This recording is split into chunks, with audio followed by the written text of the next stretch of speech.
Sebagai pendakwah, Al-Habib Lutfi dipercaya oleh umat sebagai ulama yang mempunyai keilmuan tinggi. Beliau merupakan keturunan Nabi Muhammad SAW dengan nasab Sayyidatina Fatimah Az-Zahra.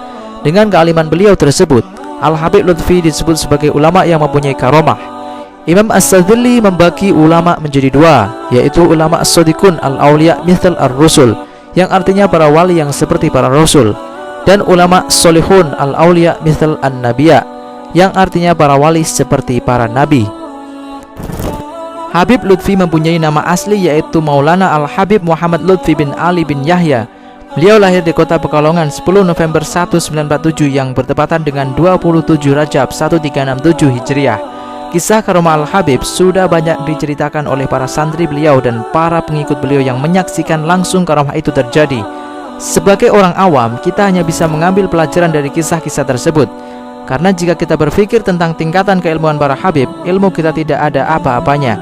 Berikut ini adalah beberapa kisah karomah Al-Habib Lutfi bin Yahya.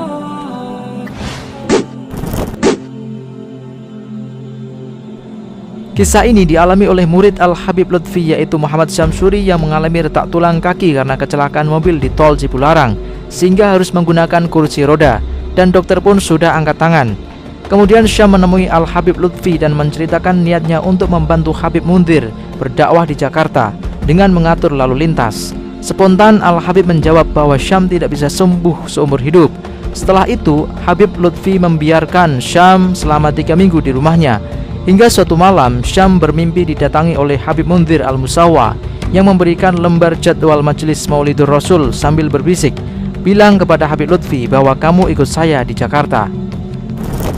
Pagi harinya, Syam lantas menemui Habib Lutfi dan menceritakan mimpinya itu.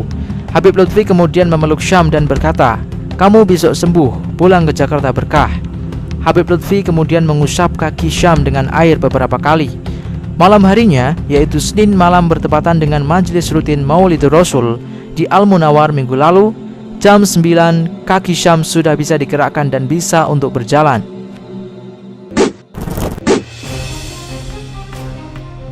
Suatu ketika, di salah satu rihlahnya Abuya As-Sayyid Muhammad bin Alawi Al-Maliki ke negeri Singapura, ada salah seorang yang bertemu dan bertamu kepada beliau. Setelah sekian lama duduk berbincang-bincang dengan Abuya, kemudian tamu itu berpamitan dan melanjutkan perjalanannya ke Indonesia untuk menemui Al-Habib Muhammad Lutfi bin Ali bin Yahya di Pekalongan, Jawa Tengah.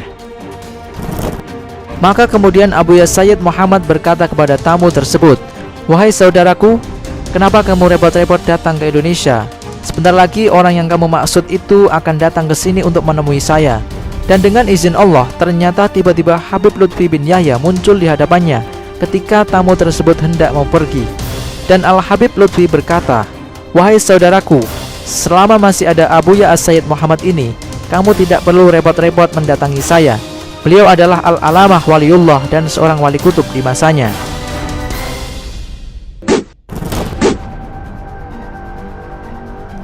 Bapak Abidin atau Dintowil sebagai saksi mata mengisahkan kepada penulis, pada maulid perdana, Habib Lutfi hendak menyembelih seekor kambing.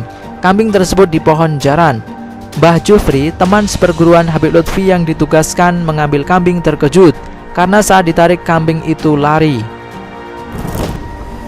Habib Lutfi bin Yahya hanya tertawa sambil berkata, "Wedus go ngormati Kanjeng Nabi kok melayu," yang artinya kambing untuk menghormati Nabi kok malah kabur.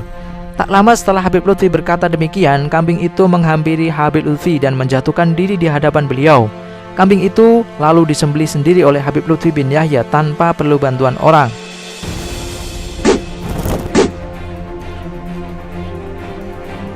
Pada suatu ketika, ada 10 dukun mendatangi Habib Lutfi bin Yahya untuk tujuan mengetes keilmuan Al-Habib. Karena mereka heran mengapa Al-Habib memiliki banyak murid. Awalnya beliau menolaknya, tetapi dukun itu komat kamit dan mengeluarkan keris legendanya dan menantang Al-Habib untuk mengambilnya. Habib Lutfi pun hanya tersenyum sembari berjalan mengambil sapu lantai dan disapunya keris itu dengan mudahnya tanpa membuang-buang tenaga. Dukun pun heran karena selama ini belum pernah ada yang bisa mengangkat pusaka itu. Kemudian Habib Lutfi bin Yahya mencabut sehelai bulu rambut yang ada di kepalanya dan meletakkannya persis di depan 10 dukun itu. Beramai-ramailah dukun itu dengan sekuat tenaga mengambil 1 helai bulu rambut Habib Lutfi itu. Tapi apa hendak dikata, tak ada seorang pun darinya yang dapat mengambil bulu rambut itu. Dan akhirnya mereka meminta maaf kepada Al-Habib.